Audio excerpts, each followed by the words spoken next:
Assalamualaikum warahmatullahi wabarakatuh. Baiklah, saya akan membahas tentang materi sifat jaiz Allah dan sifat mustahil bagi Allah. Yang pertama, sifat jaiz bagi Allah. Jaiz artinya boleh. Jaiz adalah boleh ada, boleh tidak pada zat Allah. Sifat jaiz ada satu, yakni fi'lu kulli mungkini al-tarkuhu.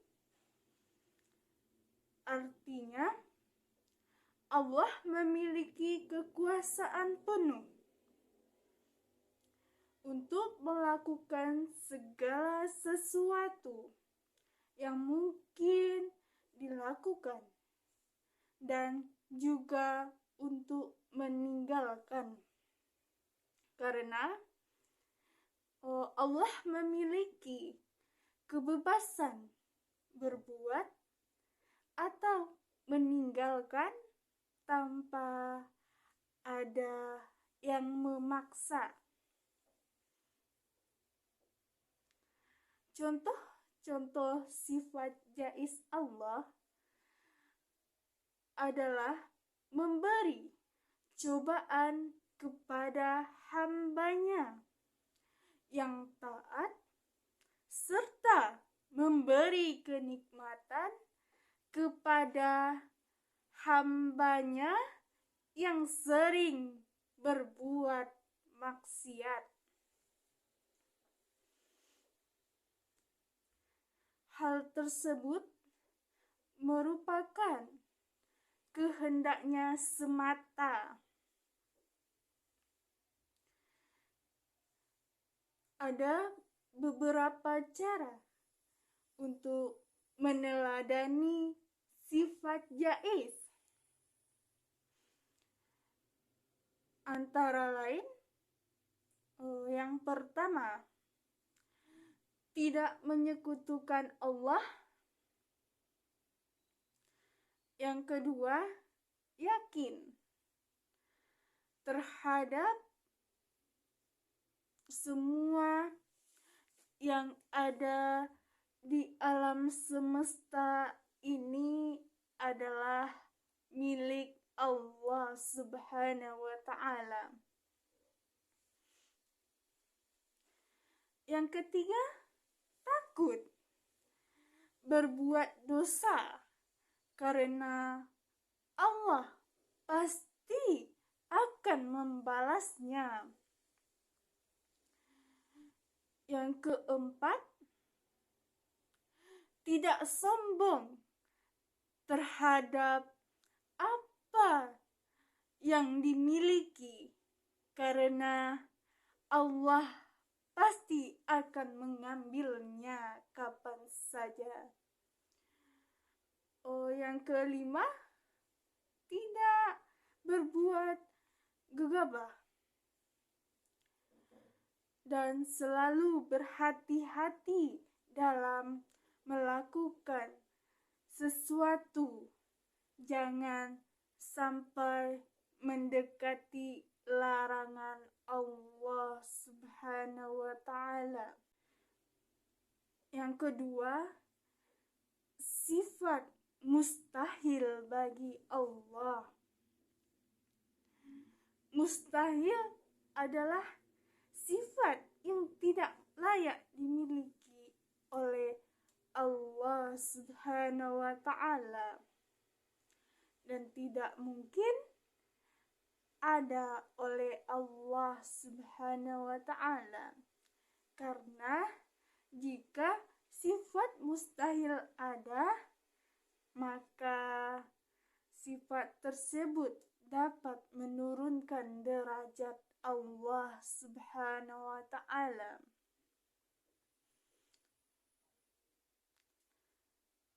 Adapun sifat-sifat mustahil bagi Allah Subhanahu wa ta'ala. Yang pertama, Adam. Adam artinya tidak ada. Maksudnya adalah Adam itu adalah sifat yang mustahil bagi Allah, tidak ada sebagai insan yang beriman pasti menyangkal jika Allah Subhanahu wa ta'ala itu tidak ada. Karena nalar dan akal sehat pasti akan mengakui bahwasannya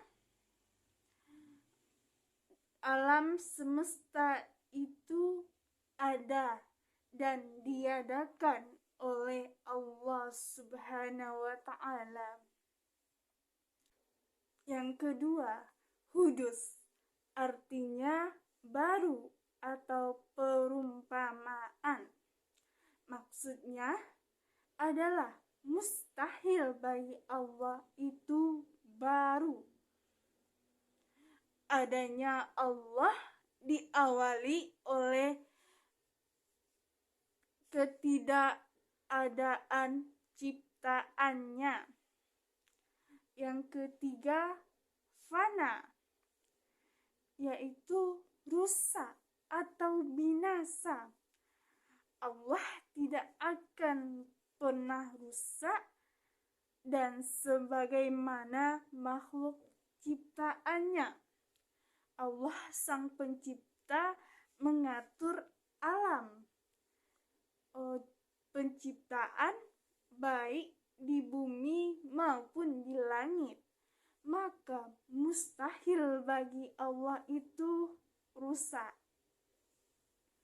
atau binasa, karena Allah bersifat baqa yang artinya kekal. Yang keempat, mumasilatuhul lil hawadis, artinya menyerupai dengan makhluknya. Allah mustahil menyerupai dengan makhluknya, karena dialah Allah yang menciptakan zat sifat-sifat. Jika Allah sama dengan makhluknya, maka apa yang terjadi? Karena Allah itu bersifat qiyamuhu binafsihi, yang artinya berdiri sendiri. Yang kelima, ihtiyajuhu li ghairihi, artinya membutuhkan sesuatu kepada selainnya. Dalam segala aktivitas mustahil Allah itu membutuhkan pada orang lain, karena Allah itu satu. Yang keenam, ta'adud, artinya berbilang atau lebih dari satu. Maka mustahil, karena akan terjadinya persaingan banyak antara Tuhan satu dengan Tuhan lainnya. Maka mustahil Allah itu banyak. Akan terjadinya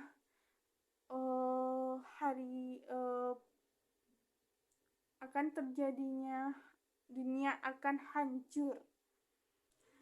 Yang ketujuh, azus, artinya lemah. Alam semesta ini merupakan bukti bahwa Allah Subhanahu wa ta'ala itu mustahil, bersifat lemah. Tidak akan mungkin Allah bersifat lemah akan menciptakan alam semesta ini. Yang kedelapan, qoroha, artinya terpaksa. Mustahil Allah bersifat terpaksa atau qoroha. Jika melakukan sesuatu dengan terpaksa, karena pasti ada pengaruhnya. Tidak mungkin Allah terbatas atau kehendaknya. Allah maha iradah, maha berkehendak. Yang 9, jahlun, artinya bodoh. Mustahil bagi Allah itu bersifat jahlun, artinya bodoh. Karena kebebasan Allah itu menciptakan yang rumit, bahwa bukti Allah itu bersifat ilmu, tidak mungkin bersifat jahlun. Karena banyak dia menciptakan yang tidak bisa diciptakan oleh manusia. Yang ke-10, mautun, mati.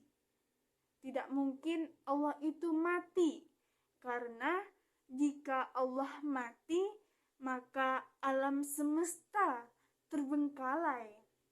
Jadi, dengan adanya alam beserta isinya yang berlangsung, bahwa menunjukkan Allah hidup selama-lamanya.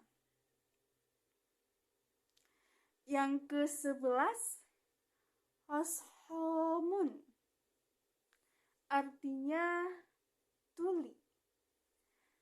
Mustahil bagi Allah itu bersifat tuli, karena Allah Subhanahu wa Ta'ala tidak mungkin bersifat tuli. Jika itu terjadi,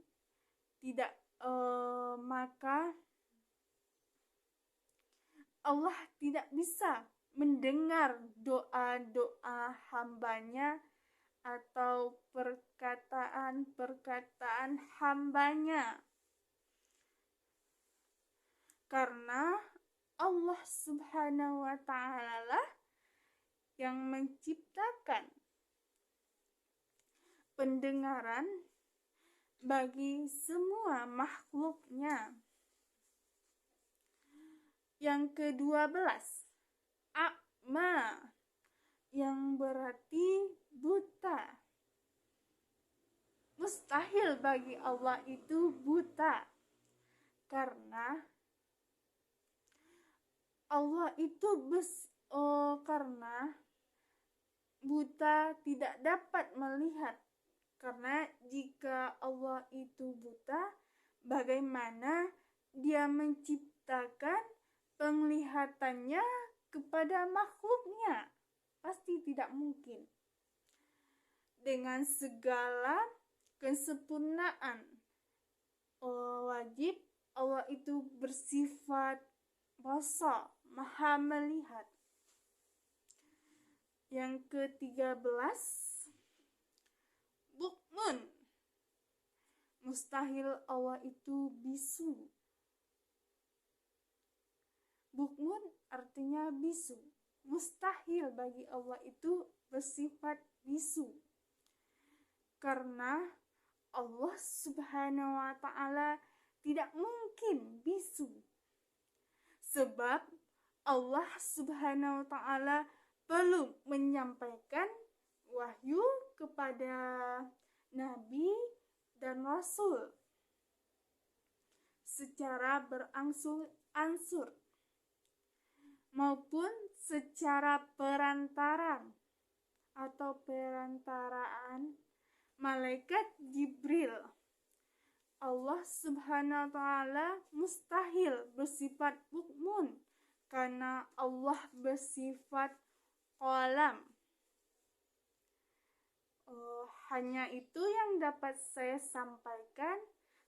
Terlebih terkurang saya mohon maaf. Saya sudahi dengan wabillahi taufik wal hidayah. Assalamualaikum warahmatullahi wabarakatuh.